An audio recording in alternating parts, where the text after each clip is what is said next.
Bonjour, je suis Saïd Olaole Boussari, je suis médecin. J'aimerais vous parler aujourd'hui de l'obésité. Pourquoi parler d'obésité aujourd'hui? Parce que nous avons remarqué que plus de 25% de la population mondiale souffre de l'obésité et plus de 2,8 millions de personnes dans le monde meurent chaque année des complications liées à l'obésité. Ce qui fait de l'obésité la 5e cause de décès dans le monde.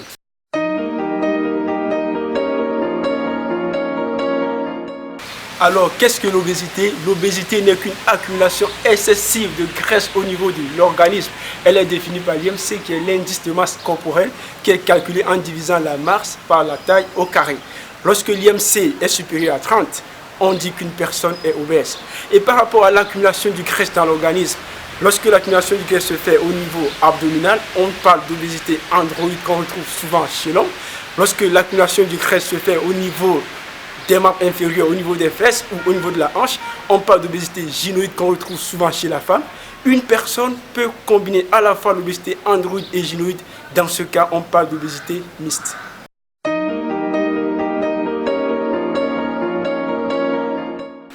Quelles sont donc les causes de l'obésité? La première cause de l'obésité, c'est un mauvais comportement alimentaire. En parlant de mauvais comportement alimentaire, je parle de l'excès de table, je parle de la consommation des aliments gras, par exemple les hamburgers, la consommation des sucreries, des chocolats et des glaces.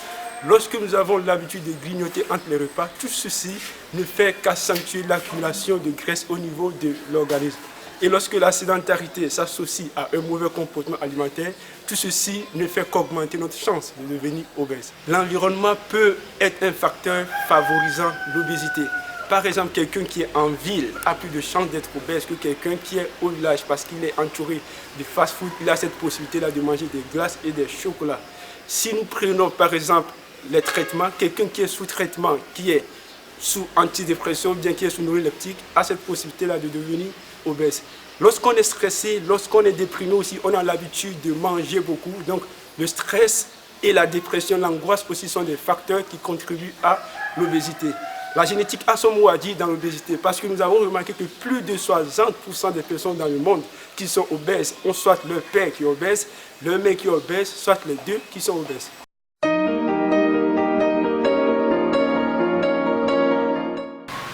Quelles sont donc les conséquences de l'obésité? Sur le plan social, l'obésité peut entraîner la discrimination, l'obésité peut entraîner une altération de la qualité de vie. Quand je parle d'altération de la qualité de vie, quelqu'un qui est obèse ne peut pas porter ce qu'il veut, il ne peut pas manger ce qu'il veut. Sur le plan psychologique, l'obésité peut entraîner un état dépressif, l'obésité peut entraîner un mésestime de soi, l'obésité peut entraîner un rejet de son corps.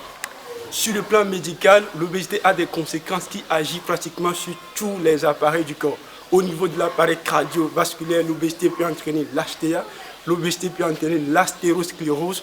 Au niveau de l'appareil respiratoire, par exemple, l'obésité peut entraîner l'apnée du sommeil, qui n'est qu'un arrêt respiratoire qui survient la nuit et qui dure environ 10 secondes. Au niveau de l'appareil locomoteur, l'obésité peut entraîner l'arthrose du genou. Et sur le plan métabolique, l'obésité est responsable du diabète de type 2.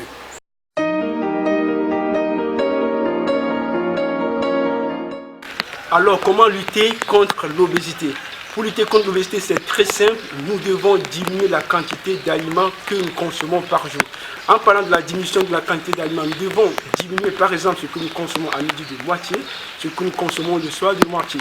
Nous devons arrêter de consommer les aliments gras, surtout les aliments de fast-food, par exemple, les sucreries, les chocolats, les glaces par exemple. Nous devons les éviter. Par exemple, le soir, au lieu par exemple d'aller dans un fast-food pour commander 2 hamburgers, vous pouvez juste commander ou bien préparer un repas à l'aide de légumes par exemple et boire du jus de citron et puis prenez une pomme et puis ça passe.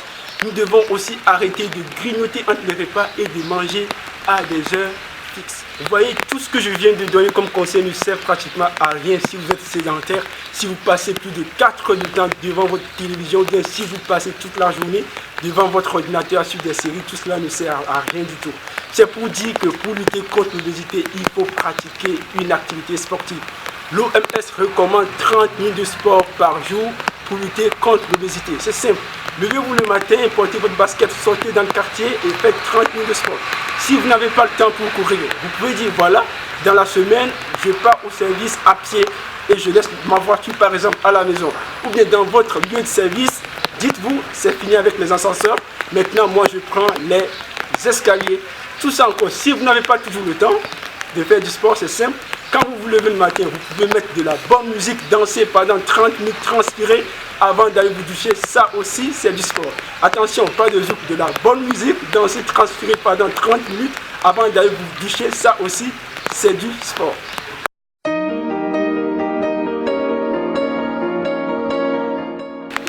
Pour conclure, pour lutter contre l'obésité, il faut deux choses. Ayez une alimentation équilibrée et faites du sport.